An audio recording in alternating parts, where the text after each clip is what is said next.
ఆచార్య RR మూర్తి గారు మన మధ్యలో ఉన్నారు.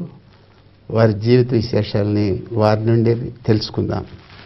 అయ్యా మూర్తి గారు, మీరు స్టూడియోకి రావటం, మీ ప్రశస్తమైన సమయాన్ని మాకు ఇవ్వటానికి ఇష్టపడ్డందుకు మీకు వందనాలు తెలియజేస్తున్నాను. మీరు బాగున్నారయ్యా? బాగున్నాను. మీరు ఎలా ఉన్నారు చెప్పండి. చాలా ప్రఖ్యాతిగాంచినటువంటి దైవజనులు మీరు. మిమ్మల్ని కలుసుకోవటం నాకు చాలా సంతోషంగా ఉంది. నాకు కూడా చాలా సంతోషంగా ఉంది. నేను ఇది ఒక గొప్ప ధన్యతగా భావిస్తున్నాను. నేను కూడా అలాగే భావిస్తున్నాను. మీ జీవిత విశేషాలు కొన్ని మీ నుండి తెలుసుకోవటం ఆనందదాయకంగా ఉంది. మీరు ఒక ఆంధ్ర రాష్ట్రంలోనే కాకుండా యావత్ భారతదేశంలో అంతర్జాతీయంగా కూడా ఆర్ఆర్కే మూర్తి గారుగా అందరికీ పరిచితులే. ఈ ఆర్ఆర్కే మూర్తి అంటే ఏమిటో కొద్దిగా విశదీకరిస్తారా? అందరూ నన్ను ఆర్ఆర్కే అనే అంటారు. దేశ విదేశాల్లో చిన్నపిల్లలు కూడా హలో ఆర్ఆర్కే అంటారు. అసలు పూర్తి పేరు ఏమిటంటే, ఇంటి పేరు రాయసం రాధా కృష్ణమూర్తి, అది పూర్తి పేరు. అచ్చా. మీ స్వగ్రామం అండి? ఎక్కడ పుట్టారు? మాది గోవిందపురం. అది నరసరావుపేట చిలకలూరిపేట మధ్యలో ఉన్న ఒక కుగ్రామం. మీ కుటుంబ చరిత్ర కొద్దిగా వివరించండి. మా నాన్నగారి పేరు రంగనాయక శర్మ. ఆయన ప్లీడరు. నరసరావుపేట తాలూకా కోర్టులో ఆయన ప్లీడరు. మా అమ్మగారి పేరు కామేశ్వరమ్మ. ఆమె పుట్టిల్లు తూబాడు అని ఉంది దగ్గరలోనే. మాది చాలా పెద్ద కుటుంబం. మేము 5గురం అన్నదమ్ములం. మా నాన్నగారి ప్రథమ కళత్రానికి 2 పిల్లలు, 2 అక్కలు ఉన్నారు మాకు. మొత్తం 7గురం మేము. మంచి పెద్ద కుటుంబమే. అయితే మరి మీ విద్యాభ్యాసము బాల్యం అంతా ఎక్కడ గడిచింది? హై స్కూల్ అంతా నరసరావుపేటలోనే చదువుకున్నాను. ఆ తరువాత మరి హైదరాబాదుకు రావాల్సి వచ్చింది కొన్ని పరిస్థితులను బట్టి. అక్కడేమో మరి ఇంటర్మీడియట్ అక్కడ చదివాను. ఆ తరువాత ఇంకా గ్రాడ్యుయేషన్ పూర్తి చేశాను. ఈ మధ్యలో చాలా విషయాలు జరిగాయి. మీరు అడిగితే నేను చెప్తాను. మీరు మీ నాన్నగారి పేరు రంగనాయక శర్మ అంటున్నారు, మీ తల్లిగారి పేరు కామేశ్వరమ్మ గారు అంటున్నారు. మీ అన్నదమ్ముల్లో, అదే మీ తల్లిదండ్రుల సంతానంలో మీరు చివరి వారా? అవును, కనిష్ఠుణ్ణి, కడగొట్టువాణ్ణి. అంటే చెడగొట్టువాణ్ణి కూడా అయ్యాననుకోండి. చెడగొట్టువారు అయ్యారేమో కానీ, కనిష్ఠుడు అయ్యారేమో కానీ, నిష్ట కలిగినటువంటి కుటుంబంలో నుంచి వచ్చినట్లుగా కనపడుతోంది. అవును, మా అమ్మగారు కానీ నాన్నగారు కానీ చాలా నిష్ఠగల శ్రోత్రియ బ్రాహ్మణులు. మా అమ్మగారు అయితే సంవత్సరం పొడుగుత నోములు వ్రతాలు. అలాంటి వాతావరణంలో పెరిగాను నేను. అలాంటి కుటుంబంలో నుంచి వచ్చిన మీరు మంచి విద్యను అభ్యసించారు. ఆ తల్లిదండ్రులకి మాత్రమే కాకుండా మీ అన్నదమ్ములందరూ కూడా చాలా ప్రేమతో పెంచారన్నట్లుగా విషిదమవుతోంది మీ మాటల్ని బట్టి. అలాంటి ముద్దుబిడ్డ అయినటువంటి మీరు నిష్ఠాగరిష్టమైనటువంటి బ్రాహ్మణ కుటుంబంలో నుంచి క్రీస్తు ప్రభువుని ఎలాగ అంగీకరించడం జరిగింది? అది ఒక గొప్ప కథ. నేను ఇంటర్మీడియట్ చదువుకుంటూ ఉండగా మధ్యలో జబ్బు చేసింది. అందుకని చదువుకు అంతరాయం కలిగింది. అయితే ముందు టైఫాయిడ్ జ్వరం అన్నారు, తర్వాత టీబీ అన్నారు. అందుచేత చదువుకు అంతరాయం కలిగింది. అప్పుడు నేను కాకినాడకి వెళ్ళాను. కాకినాడలో మా అన్నయ్య గారు, అంటే మా 4వ అన్నయ్య, ఆయన పేరు కళ్యాణ రామ్మూర్తి. ఆయన ఫారెస్ట్ డిపార్ట్మెంట్లో ఉద్యోగం చేస్తున్నారు. నేను విశ్రాంతికని అక్కడికి వెళ్ళాను. అక్కడికి వెళితే మా అన్నయ్య గారి స్నేహితుడు, ఆయన పేరు సూత్రాల శేషగిరిరావు. ఆయన మిషనలకు తెలుగు భాష నేర్పేవాడు. ఆయన మా అన్నయ్య గారి ఫ్రెండ్. ఒకరోజు వచ్చి నా గురించి అడిగాడు. నేను ఊరికనే ఇంట్లో ఉంటున్నానంటే, ఏదో టెంపరీగా నాకు అసిస్టెంట్ టీచర్గా దొరలకు తెలుగు నేర్పడానికి సహాయపడదు కానీ రమ్మని అడిగితే మా అన్నయ్య సరేనన్నాడు. అందుచేత మొట్టమొదటిసారి దొరలతో క్రైస్తవ మిషనరీ దొరలతో నాకు పరిచయం అయింది. ఆ పరిచయం కేవలం వారికి తెలుగు నేర్పడం వరకు మాత్రమే ఆ రోజున. అవును, తెలుగు నేర్పడంలో ఉన్న విశేషం ఏంటంటే వాళ్ళు మిషనరీలు కాబట్టి వాళ్ళు తెలుగు భాష నేర్చుకోవడానికి వాడిన వాచక పుస్తకం యోహాను సువార్త. అది నా చేతికి ఇచ్చారు. అది నేను అంతకుముందు ఎప్పుడు చదివి ఎరగను, ఎందుకంటే అది క్రైస్తవుల పుస్తకం అని నా ఉద్దేశ్యం. అది మనది కాదు, వాళ్ళది అని. కానీ ఇప్పుడు విచిత్రం ఏమిటంటే నేను అనుకోకుండా దేవుడు నన్ను ఆ పరిస్థితిలోకి తెచ్చాడు. వాళ్ళ పుస్తకం యోహాను సువార్త చదవాల్సి వచ్చింది మిషనరీకు తెలుగు నేర్పడానికి. సో అది ఒక మాటలో చెప్పాలంటే ఒక జీవనాధారంగా మీరు చేపట్టినటువంటి కార్యక్రమం. అంటే పెద్ద జీవనాధారం అనుకోలేదు, ఊరిక ఉన్నాము, ఏదో పాకెట్ మనీ ఇస్తారు అని సరదాగా నేను అది చేపట్టాను, కానీ అదేమి నా వృత్తి అనుకొని అందులో ప్రవేశించలేదు. సరదాగా ప్రారంభించింది, అది జీవిత గమనంలోకి మారింది. అది విశేషం. అదే యోహాను సువార్త 15వ అధ్యాయం 16వ వచనంలో, మీరు నన్ను ఏర్పరచుకోలేదు కానీ నేను మిమ్మును ఏర్పరచుకొని ఫలించడానికి లోకంలోకి పంపానన్నాడు ప్రభు. నాకు తెలియకుండానే ఆ వచనం నా మీద పనిచేసింది. సో ప్రభు యొక్క వాక్యం ద్వారా మీరు పట్టబడ్డారు. యోహాను శుభవార్త 18వ అధ్యాయం. అవును, అదంతా వచనం వెంబడి వచనం చదవడం, అందులో గ్రామర్ వాళ్లకు నేర్పడం, ఇలా చెప్తూ ఉండగా ఆ యోహాను సువార్త అంతా నా చేత ప్రభు చదివించినట్టయింది. అయితే ఒకరోజు నాకు ఒక విచిత్రమైన ఐడియా వచ్చింది. ఈ యోహాను సువార్తలోనే కాదు, మిగతా సువార్తలు బైబిల్లో ఏమన్నా తప్పులుంటే పట్టుకొని వీళ్లతో వాదిద్దామని ఒక క్రేజీ ఐడియా వచ్చేసింది. ముందు యోహాను సువార్త తీసుకొని పెన్సిల్ తీసుకొని అండర్లైన్ చేస్తున్నాను ఏమన్నా తప్పులు ఉన్నాయా అని. విచిత్రం ఏంటంటే ముగించేటప్పటికీ అందులో తప్పులు నాకు కనపడలేదు, కానీ నాలో ఉన్న తప్పులనన్నీ అది బయటపెట్టింది. సో బైబిల్ రీడింగ్ మీ యొక్క మనసాక్షిని ప్రభావితం చేసి మీ జీవితంలో ఉన్నటువంటి లోపాలను మీరు గ్రహించేటట్లుగా చేసింది. అవును, అది ఒక దర్పణంలాగా, ఒక అద్దం మాదిరిగా. అలాగా నా యొక్క వ్యక్తిగత జీవితంలో ఉన్న లొసుగులన్నీ చూపెట్టింది యోహాను సువార్త. కేవలం అది చూపెట్టిందా, మరలా తర్వాత ఏం చేయాలో కార్యక్రమం అనేటువంటి ఆసక్తి ఏమైనా మీలో పెంపొందించిందా? అద్దంలోకి ముఖం చూసుకుంటాము, ఆ సంగతి మర్చిపోతాం. కానీ అలా కాదు, పొదస్తమానం రోజు ఈ పాఠాలు దొరలకు నేర్పాల్సి వచ్చింది. అందుచేత ఆ అద్దంలోకి నిలకడగా చూచే పరిస్థితి వచ్చింది. అందుచేత తట్టుకోలేకపోయాను. ఏదో ఒక తీర్మానం చేసి తీరాలి, అటో ఇటో అనే పరిస్థితికి వచ్చాను. ఒక రోజున నేను ప్రభు కోసం జీవిత తీర్మానం చేసుకున్నా, యేసు ప్రభువు నా రక్షకుడు అని. ఆ తీర్మానంతో ఆగిపోయారా? మళ్ళా ప్రభువుని అంగీకరించినటువంటి పరిస్థితుల్లో మీరు ఇంకా ముందుకు సాగి బాప్తిజము తీసుకోవటం లాంటివి జరిగాయా? బాప్తిజం దాకా వెళ్ళకముందే ఇంట్లో గొడవ మొదలైంది. ఓహో. నా భార్య, అప్పటికే నాకు వివాహం అయింది, నా భార్యకు యేసు ప్రభు అంటే ఇష్టం లేదు. ఏ నిష్టగల బ్రాహ్మడైనా యేసు ప్రభువు నమ్ముకొని క్రైస్తవుడు అవుతావా అంటే హే పోపో అంటాడు. నేనేమి అందుకు భిన్నం కాదు. నిమ్న జాతుల దేవుడు నాకెందుకు అనే ఉద్దేశం ఉండేది. కానీ ఇప్పుడు అనిపించింది, కొన్ని రుజువులను బట్టి ఆయన అందరికీ ప్రభు.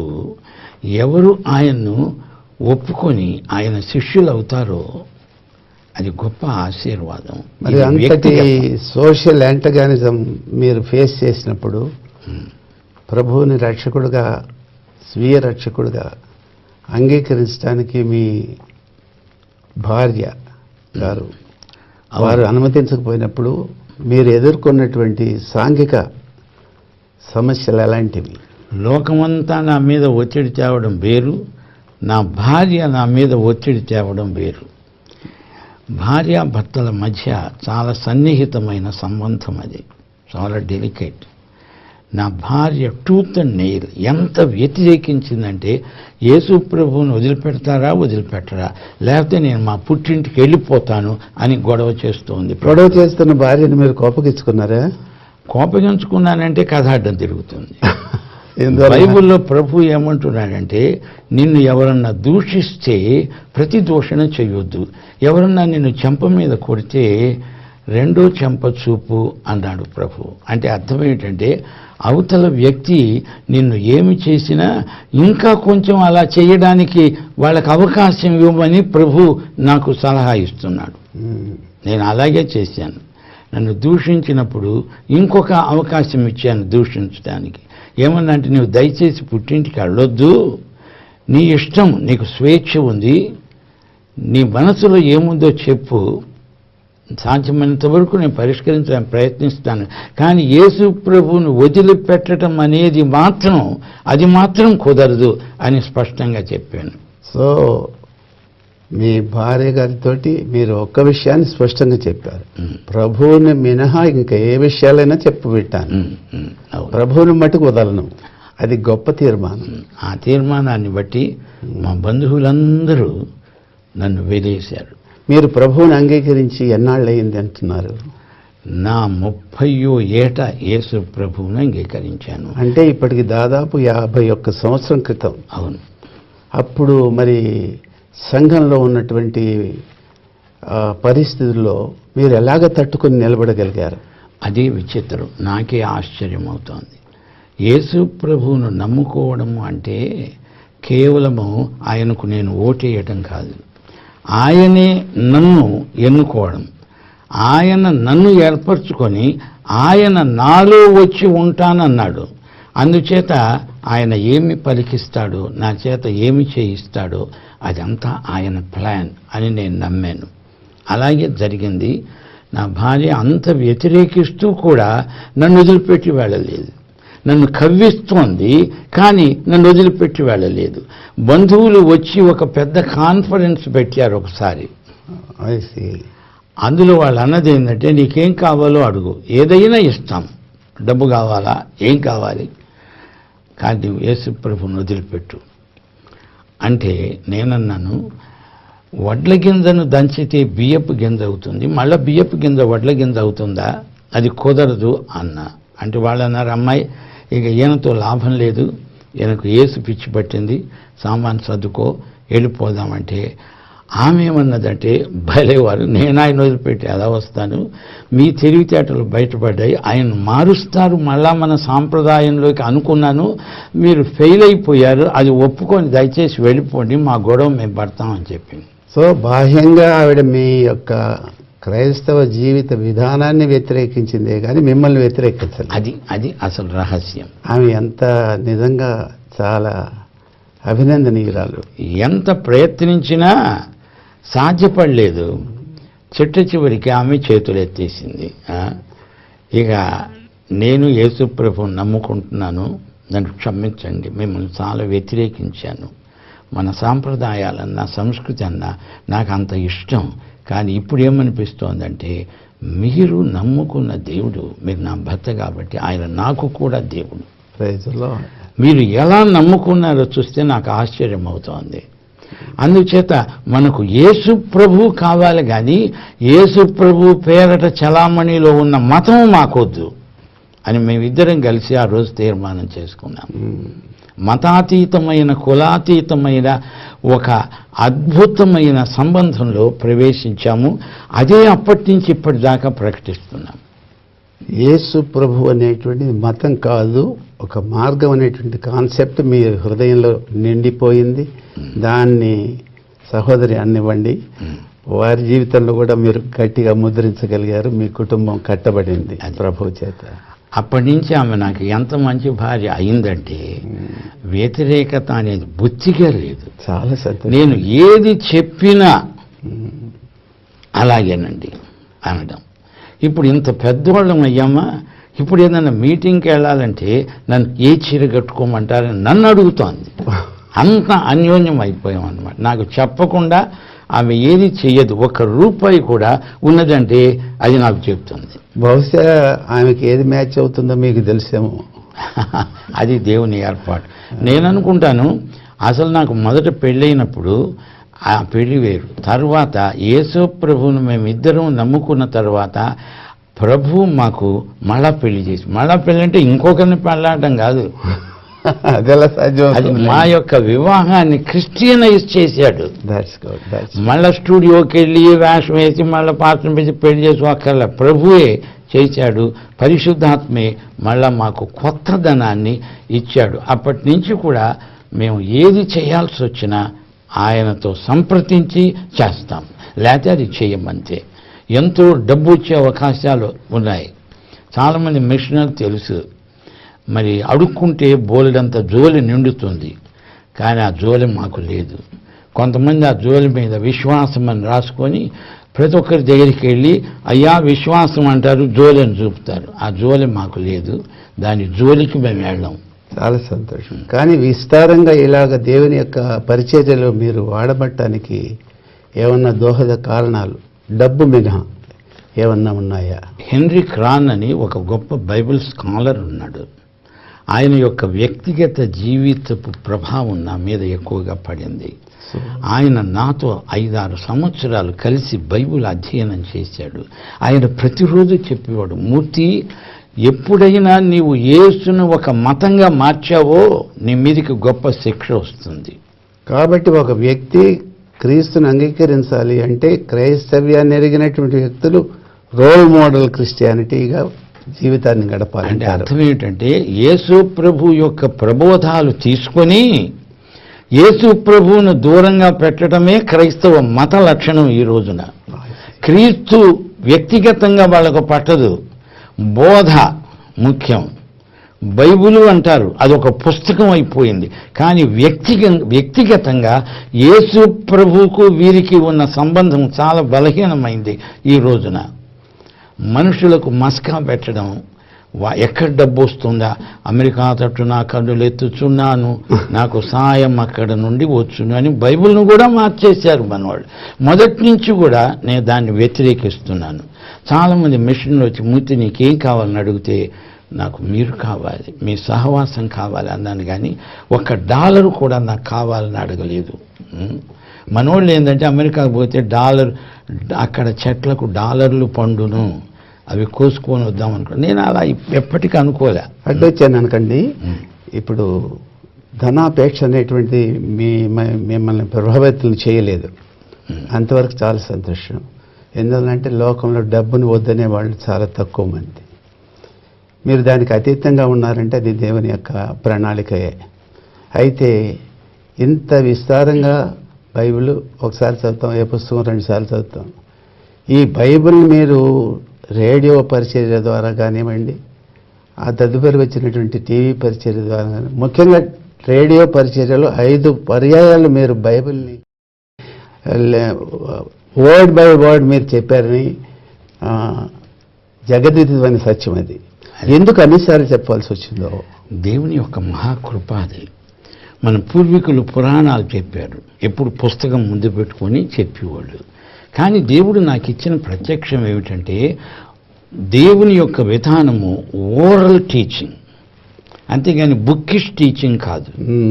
అందుకని దేవుడు నాకు రేడియోని తెచ్చి ముందు పెట్టాడు. ఆ రేడియోలో కూడా ఈ బైబిల్ పుస్తక భాష, నేను దాన్ని వ్యతిరేకించాను. అందుకని ప్రజాభాషలోకి నేను స్వంతగా అనువదించుకొని అలాగా మాట్లాడాను. అందుచేత చదువు రాని వాళ్ళు కూడా యేసు ప్రభు ఎవరో తెలుసుకోగలిగారు. అందుచేత నా యొక్క జీవితం అంతా కూడా పుస్తక భాష నేను మాట్లాడను. ప్రజల కోసం ఆయన వచ్చాడు, కానీ అందులో గొప్ప ధనికుల కోసం, గొప్ప పండితుల కోసం రాలేదు. యేసు ప్రభు వడ్రంగి పనిచేశాడు. ఆలోచించండి, వాళ్ళు అర్థం చేసుకోవాలి. ఈ రోజున బైబిల్ పాండిత్యంతో మన వాళ్ళ బుర్రలు వ్యాకోచిస్తున్నాయి. మాట్లాడితే 1 పేతురు 2వ అధ్యాయం అనగానే ఎవడో వచ్చి 1 పేతురు 2వ పేతురుకి ఏమవుతాడు రా అని అడుగుతున్నాడు.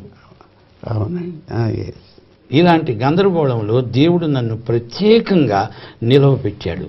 So God wanted you to take you to the root of the society. అదండి, అది basic root of the society. And even uneducated Tamil person also can understand the gospel. అది ప్రభు ఉద్దేశం. అందరూ కూడా చదవాలి అంటే గవర్నమెంట్ వాళ్ళు వయోజన విద్యా క్లాసులు పెడతారు. అది కాదు మన పని. అందరూ చదవాలని కాదు ప్రశ్న, అందరూ యేసు ప్రభువును నమ్మాలి అని. యేసు ప్రభువును నమ్మడానికి చదవాలి అని ఎక్కడుంది? వినుట చేత విశ్వాసము కలుగుననుందా? చదువుట చేత విశ్వాసము కలుగుననుందా? వినాలి అంటే మనం చెప్పాలి, తల్లులు చెప్పాలి, పిల్లలు వినాలి, ఉగ్గు పాలతో రంగరించిపోయాలి. అది నా యొక్క ధ్యేయం, దేవుడు నాకు ఇచ్చిన దర్శనం. ఆ దర్శనాన్ని మీరు సంపూర్ణంగా నిర్వర్తించారు అని నేను నమ్ముతున్నాను. చాలామంది రేడియోల దగ్గర కూర్చుంటారు. నేను పల్లెటూళ్ళు వెళ్ళినప్పుడు చూశాను. అంటే టీవీలు ఇప్పుడు వచ్చాయనుకోండి, అంతకు ముందు కూడా రేడియోల దగ్గర కూర్చొని పలికేవాళ్ళు కాదు. ఏమిటి కథ అని అడిగితే మూర్తయ్య గారి వర్తమానం వస్తుందయ్యా అని వాళ్ళు రేడియోలకు హత్తుకుపోయారు. ఈ రోజున టీవీకి హత్తుకుపోయారు. ఇక భవిష్యత్తులో కూడా మిమ్మల్ని వాళ్ళు మర్చిపోయేటువంటి సమస్య లేదు. ఇందులో నా మెరిట్ ఏమీ లేదు. దేవుడు నన్ను అలా పట్టుకున్నాడు. ఒక సాంప్రదాయిక బ్రాహ్మణ కుటుంబంలో పుట్టిన నాకు ఈ క్రైస్తవ మతానికి సంబంధం ఏమిటి? ఊరి బయట ఉన్నవాళ్ళు అని అనుకున్నాము. కానీ ప్రభువు నాకు చూపింది ఏమిటంటే తప్పది. యేసు అందరి కోసం, యేసు అందరికీ ప్రభు. అందుచేత మీరు యేసు ప్రభువును మతంగా మారుస్తున్నారు. ఆయన యొక్క సమృద్ధి జీవాన్ని, ఆయన యొక్క అద్భుతమైన కృపను పొందడానికి ప్రతి ఒక్కడు అర్హుడే. మరి మీరు సువార్త ప్రసంగాలు కానివ్వండి, విశేషంగా బహిరంగ సభలు కానివ్వండి, విస్తారంగా almost all over India, not only in India, America and so many other countries మీరు విజిట్ చేసినట్లుగా మీరు ఆయా సమయాల్లో చెప్తుండగా విన్నాను నేను. అయితే చాలా విస్తారంగా పాటలు కూడా రాశారు మీరు. మీలో మీ వంశంలో కవి హృదయం కలిగినటువంటి వారు ఉన్నారా? లేక మీకు సంగీతం మీద ఏమన్నా కమాండ్ ఉంది? మా ఇంట్లో అందరూ కవులే. మా నాన్నగారి కవి, మా నాన్నగారి బ్రదర్స్ కవులు, అందరూ కవులే. చిన్నప్పటి నుంచే కవిత్వాలు చెప్తుండేవాళ్ళు. అది నాకు వచ్చింది, అది ఇన్హెరిట్ అయిందన్నమాట. అదొకటి. అలాగే భగవద్గీత మా ఇంట్లో నిత్య పారాయణం జరిగేది. అందుచేత నేను ప్రత్యేకంగా నేర్చుకోకపోయినా భగవద్గీత 18 అధ్యాయాలు నాకు వచ్చు. That's good. ఎందుకంటే మా అమ్మగారు పొద్దస్తమానం శ్లోకాలు చదువుతూనే ఉండేది. అది బ్రాహ్మణ కుటుంబాల్లో సహజం. అందుచేత అవన్నీ వచ్చాయి. మనోళ్ళు ఏందో అందులో క్రీస్తున్నాడు, ఇందులో క్రీస్తున్నాడని. That's what I am going to ask you. Let me ask you. వేదాల్లో క్రీస్తున్నాడు అని ఎంత ఇప్పుడు అదొక పెద్ద స్లోగాన్గా తయారైంది. Is it not deceptive? వేదాల్లో క్రీస్తున్నాడు, అక్కడున్నాడు, ఇక్కడున్నాడు అంటే నమ్మొద్దని ప్రభువే చెప్పాడు. మనిషి కుమారుడు ఎక్కడున్నాడంటే అడుగుడుగు అక్కడున్నాడు, ఇక్కడున్నాడు. అలా కాదు. యేసు ఎక్కడున్నాడు అని అడగొద్దు. నీవు ఆయనకు ఛాన్స్ ఇస్తే నీలోనే ఉంటాడు. ఏమి లేదు, open the door of your heart. ప్రభు వస్తావా అని అడుగు, వచ్చేస్తాడు. సూర్యోదయం అయింది, కిటికీ తలుపు తెరువు. నీ బెడ్ పక్కనే కిటికీ తలుపు ఉంది. ఆ తలుపు తెరవగానే సూర్యకిరణాలు లోపలికి దూసుకొస్తాయి. అలాగే యేసు ప్రభు కూడా ప్రతి ఒక్కరి హృదయంలోకి వచ్చి నివాసం ఉండే దేవుడు. కానీ గుళ్ళు కట్టించుకొని భజనలు చేయమని చెక్క భజనల దేవుడు కాదు యేసు ప్రభు. కాబట్టి మన హృదయాన్ని ఇవ్వాలి దేవుడికి. అది మీ హృదయాన్ని ఇవ్వక ముందు కొంచెం తేడా ఉంది. మన హృదయం డర్టీ హృదయం. ముందు ఆయన రక్తం చేత కడుక్కొని అప్పుడు ప్రభు రా స్వాగతం అనాలి. అంతేగాని అడ్డగోలుగా నీ హృదయము ప్రభుకిమ్ము అని పాట పాడతారు బోధకులు. ఆ హృదయం ఒక పెద్ద సెప్టిక్ ట్యాంక్ లాంటిది, దరిద్రపు కంపు. ఈ మధ్య గోడల మీద రాస్తుంటారు చూడండి, నిండినదా అని. బాగానే నిండి ఉన్నాయి ఇవి. అంత క్లీన్ చేసుకొని అందులోకి యేసు ప్రభువును రమ్మంటే అది అందరికీ ఆశీర్వాదం. మీ జీవితంలో 81 సంవత్సర వసంతాలు నిండాయి. ఇంకా ఇంకా ఇంకా ఎన్నో నూతన వసంతాలు నిండాలని నేను కోరుకుంటున్నాను. మీ జీవిత యొక్క పరమ లక్ష్యం ఏంటి? అంతిమ గోల్, డెస్టినీ? నా జీవితంలోని చివరి మినిట్ వరకు యేసు ప్రభు శిలువ మీద చనిపోతూ కూడా సువార్త చెప్పాడు. నా కోరిక ఏమిటంటే అలాగే నేను ప్రభు దగ్గరికి వెళ్ళిపోయే మినిట్లో కూడా సువార్త చెప్తూ ప్రభు దగ్గరికి వెళ్ళిపోతే నా ఆశ ఏమిటంటే ప్రభు నన్ను మెచ్చుకుంటాడు. You want to die on the platform. అంతే అంతే. What a great decision. వాక్యం చెప్తూ I really congratulate you, sir. హనోకు దేవునితో నడిచాడు, లేకపోయాడు, లేడు, అంతే. అయ్యా, మీకు చివరిగా ఒక ప్రశ్న వేస్తున్నాను. దయచేసి ఇంత 51 సంవత్సరాల క్రైస్తవ జీవిత మార్గంలో మీరు ప్రయాణం చేశారు. ఆటంకాలు ఎదురయ్యాయి, సమస్యలు ఎదురయ్యాయి, సాంఘిక బహిష్కరణ ఎదురయ్యింది. ఇప్పుడు మీరు భవిష్యత్తు తరానికి, నవ క్రైస్తవ తరానికి అందాం పోనీ, దేశానికి, క్రైస్తవులకు, విశ్వాసులకు, ఈ తరం వారికి మీరు ఇచ్చేటువంటి సందేశం ఏమిటి? ఈ తరం వారికి దావీదు మహారాజు తన తరం వారికి నమ్మకమైన సేవ చేసినట్టు ఈ తరానికి నా జీవితంలో లాస్ట్ మినిట్ వరకు కూడా టీవీ మెసేజెస్ ఇచ్చేసి వెళ్ళిపోతాను. సో మీరు టీవీగా ప్రభుతో సాగిపోవాలి. ఒకసారి అదే జోక్గా అన్నాను, యేసుతో టీవీలోకి పోదమ్మా అంటే, అది కాదయ్యా యేసుతో టీవీగా కాదు, యేసుతో టీవీలోకి పోదమ్మా అన్నాను.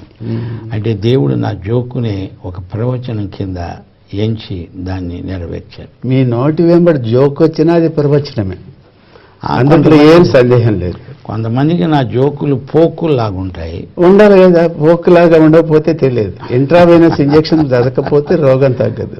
Well, God is great. కానీ మీరు చాలా ఈ నిస్వార్థమైన సేవ ఈ వయసులో కూడా మీరు చేస్తున్నారంటే మీకు మా హృదయపూర్వక నిండు నమస్కారాలు తెలియజేస్తాను. మళ్ళా కలుద్దాం. God bless you. We really enjoyed this interview. God bless you. అయ్యా, మిమ్మల్ని కలుసుకున్నాం, చాలా సంతోషం. మీరు మా హృదయాలకు కావాల్సిన విషయాలను చాలా విశదంగా చెప్పారు. నన్ను గురించి, ఆరాధన ప్రేక్షకుల గురించి మీరు ప్రార్థించవలసిందిగా మనవి చేస్తున్నాను. చాలా సంతోషం. ఎంత గొప్ప అవకాశం దేవుడు మనకిచ్చాడు. నేను అనుకుంటాను ఇట్స్ ఎ టైమ్లీ నీడ్. ఈ ఆరాధన టీవీ కార్యక్రమాలు ఈ తరాన్ని పూర్తిగా మార్చేస్తాయని నా నమ్మకం ఉంది. చాలా సంతోషం అయ్యా, మీరు ఈ కార్యక్రమానికి రావటం కాకుండా ఇంత మీ విలువైన సమయాన్ని మా అందరి కొరకు మీరు వెచ్చించారు. ఆధ్యాత్మిక విప్లవ వీరులను ఈ యువతరంలో లేపాలని నా ఆశ. మీరంతా ప్రార్థనలో నాతో ఏకీభవించండి, ప్రార్థన చేసుకున్నారు. కృపాసత్య సంపూర్ణుడా, మా పరమ తండ్రి, మహిమగల రాజా, ఎంత గొప్ప దేవుడవయ్యా. ఈ తరానికి ఏ విధంగా సువార్త ప్రకటించాలో అలాంటి ప్రకటన సాధనాలు మీరు అనుగ్రహిస్తున్నారు. ఆరాధన టీవీ అలాంటి గొప్ప అద్భుతమైన ఈవి మీరు ఈ తరానికి అనుగ్రహించారు. మా తెలుగు ప్రజలందరూ ప్రభు అయిన యేసుక్రీస్తుకు సన్నిహితం కావడమే కాదు, క్రీస్తులోకి రావడానికి ఈ సందేశాలు దోహదపడాలని ఈ రోజున ఈ ఇంటర్వ్యూలో కూడా ప్రభువా, మీరు నా హృదయంలో ఉంచిన వేదన, నా యొక్క దర్శనము, నీవు మా ముందు ఉంచిన భవిత యొక్క ఛాలెంజ్, వీటన్నిటినీ ప్రజలు నీ వద్ద నుండి వచ్చినట్లు గ్రహిస్తారని, నీకు నమ్మకంగా తమ యొక్క జీవితాలను సమర్పించుకొని సేవ చేస్తారని యేసు నామమున ప్రార్థన చేస్తున్నాను తండ్రి. ఆమేన్.